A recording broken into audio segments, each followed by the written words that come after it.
ការងារខ្ញុំមិនសូវពូកែបាននិយាយរឿងញ៉ាចំពូកែអស់តោះការងារកាន់មិនជាប់ខ្ញុំចេះតែលែឡោះបើស្រីស្អាតចិត្តនោះខ្ញុំធ្វើការងាប់ចោលរៀនសូត្រចន្ទលិបមកសម្រាប់ពេលណាជួបពូម៉ាខ្ញុំតែសួរដេញដោមានស្គាល់ស្រីណាទេគ្នានៅទុំនេះចោលបានលេខស្រីខ្ញុំបោលរកកន្លែងស្ងាត់ទេមុខខ្ញុំក៏ឲ្យចង់វាយទេបើចូលចិត្តតែញ៉ែពូកែតែរឿងស្រី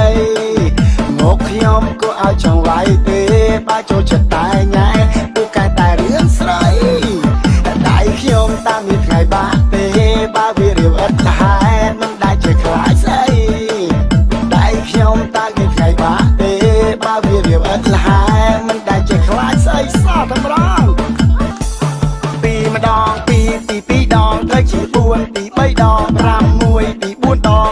8ពី5ដងទៅជា10ខ្ញុំចូលចិត្តសង្ហាចូលចិត្តបាយនៅផ្សារចូលចិត្តអាវរូបខ្លាចូលចិត្តថតខ្លែប្រឆាចូលចិត្តរំជន់ការចូលចិត្តបត់ម៉ាឡាចូលចិត្តមើលតុក្កតា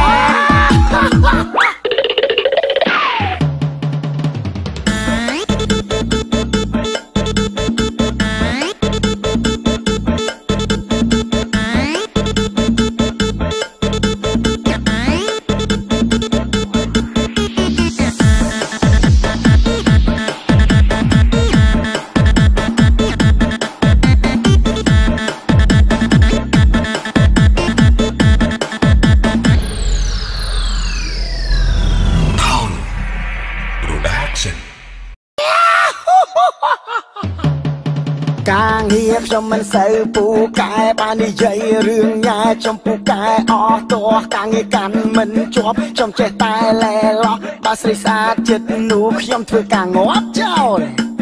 រៀនសូត្រចន្ទលិបមកសម្រាប់ពេលណាជួបពូម៉ាខ្ញុំតែសួរដេញដោមានស្គាល់ស្រីណាទេគ្នានៅទុំនេះចោលបានលេខស្រីខ្ញុំបោលរកកន្លែងស្ងាត់ទេមុខខ្ញុំក៏ឲ្យចង់វាយទេបើចូលចិត្តតែញ៉ែពូកែតែរឿងស្រីមុខខ្ញុំក៏ឲ្យចង់វាយទេបើចូលចិត្តតែញ៉ែពូកែតែរឿងស្រីដៃខ្ញុំតាមមានថ្ងៃបាក់ទេបើវារៀបឥតហេតុមិនដែលជាខ្លាចស្អីដៃខ្ញុំតាមមានថ្ងៃបាក់ទេបើវារៀបឥតហេតុមិនដែលជាខ្លាចស្អីសោះតែម្ដងពីម្ដងពី2ដងទៅជា4ពី3ដង5 1ពី4ដង8ពី5ដងទៅជា10ខ្ញុំចូលចិត្តសង្ហាចូលចិត្តបាយនៅផ្សារចូលចិត្តអាវរូបខ្លាចូលចិត្តថតខ្លែប្រឆាចូលចិត្តរំជន់ការចូលចិត្តបត់ម៉ាឡាចូលចិត្តមើល